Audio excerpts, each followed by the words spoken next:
In December 2023, at the banquet held in Buckingham Palace to welcome the South Korean President and First Lady, Princess Catherine wore a new tiara called the Strathmore Rose Tiara, attracting widespread media coverage. The reason this tiara, which had not been worn for several decades, gained attention is because it had not been worn since its previous owner, the only person to have worn it, Queen Elizabeth, the Queen Mother. She received the tiara as a wedding gift from her father when she married into the royal family in 1923. Now, a full century later, the diamonds on the tiara still sparkle as brilliantly as ever. Speaking of Queen Elizabeth, the Queen Mother is also a legendary figure in British history. Born at the turn of the century in 1900, she passed away at the turn of the century in 2002.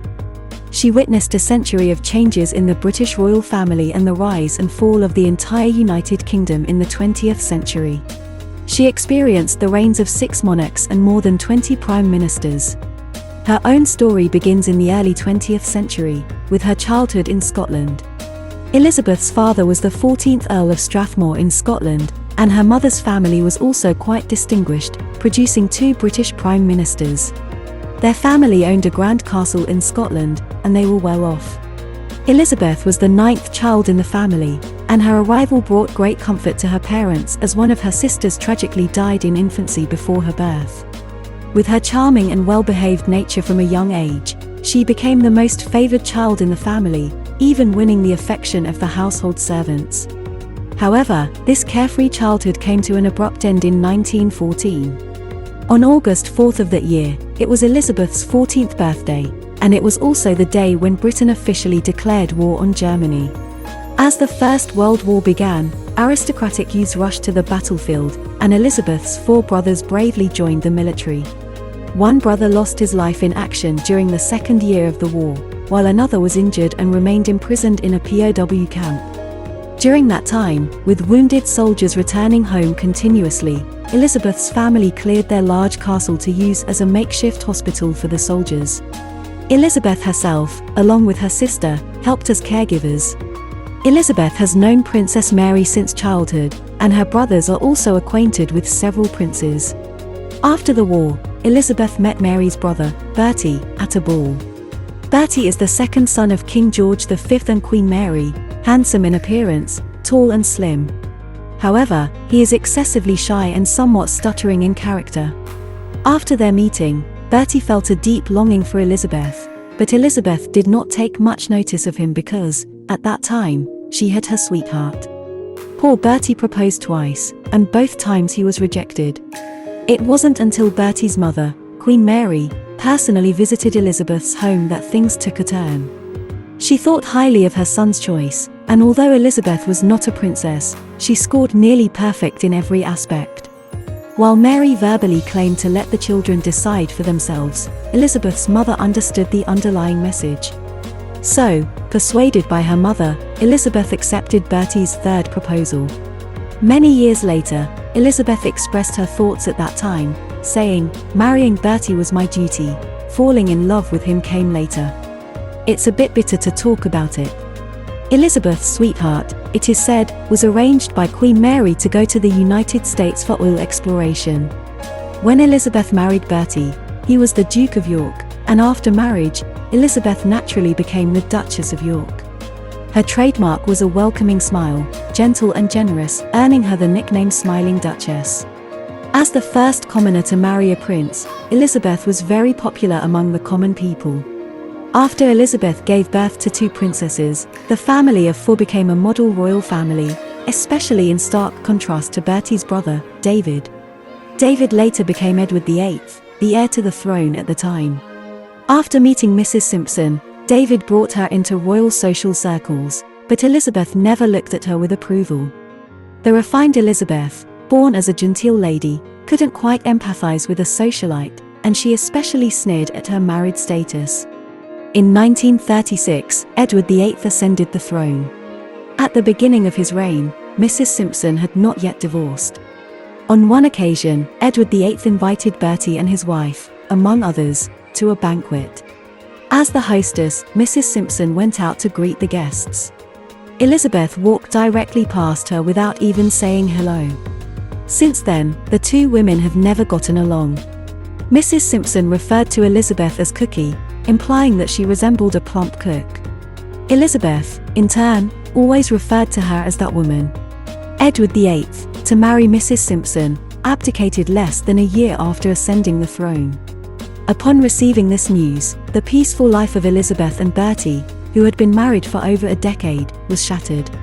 Bertie collapsed, throwing himself into his mother's arms, crying loudly and even threatening to pass the throne directly to his brother. Elizabeth remained more composed in comparison. She seemed to be the backbone of the family, supporting her husband and helping him through each difficult night. In 1937, Bertie was crowned as George VI, and Elizabeth became the Queen of British. Subsequently, the Second World War arrived, and London became a target for German air raids.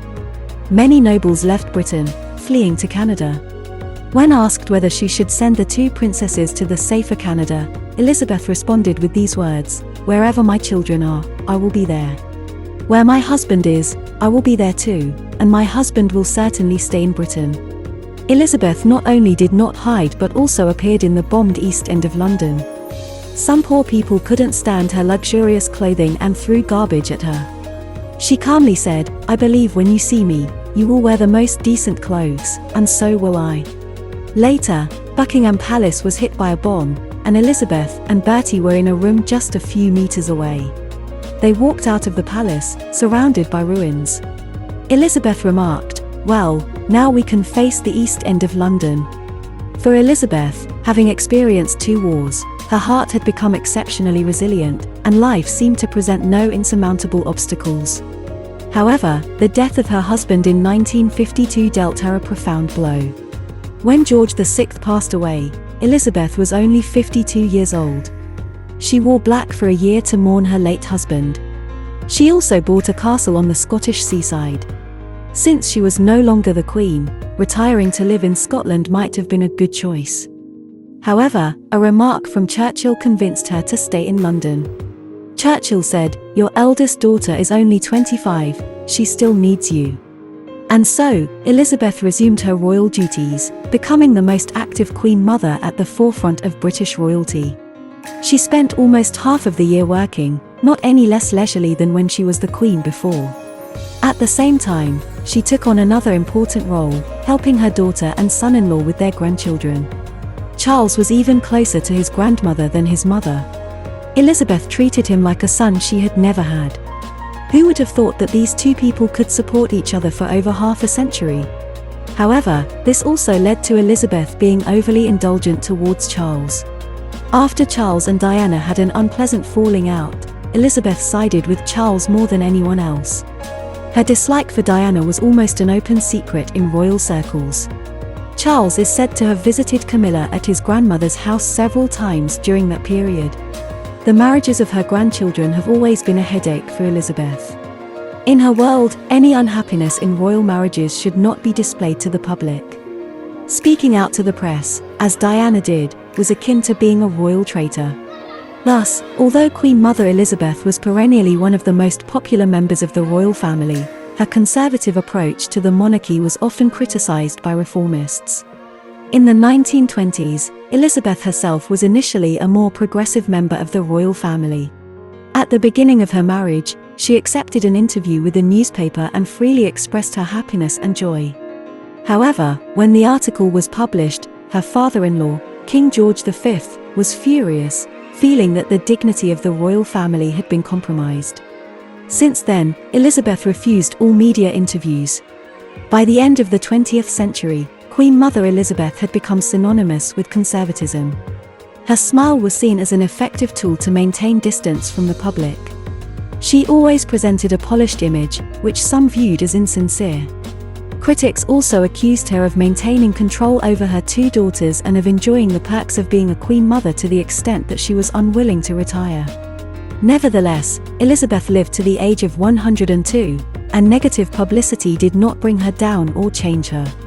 She continued working until the end of her life. However, her health was not as robust as many believed.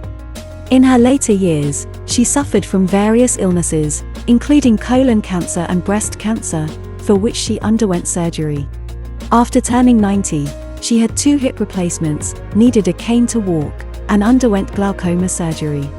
Yet, Queen Elizabeth never faded from the public eye due to health reasons. On her 101st birthday, she walked out of the palace gate with a cane, despite having been hospitalized just 3 days earlier for severe heat stroke and anemia. After her 101st birthday, her health deteriorated, but she persevered through pain to attend several important events. It wasn't until a devastating blow that she could no longer stand. Her youngest daughter, Princess Margaret, left her forever in February 2002.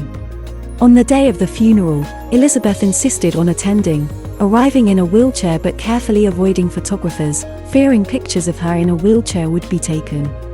7 weeks after Margaret's death, Elizabeth peacefully passed away in her sleep. Thankfully, her eldest daughter, Elizabeth II, was by her bedside during her final moments.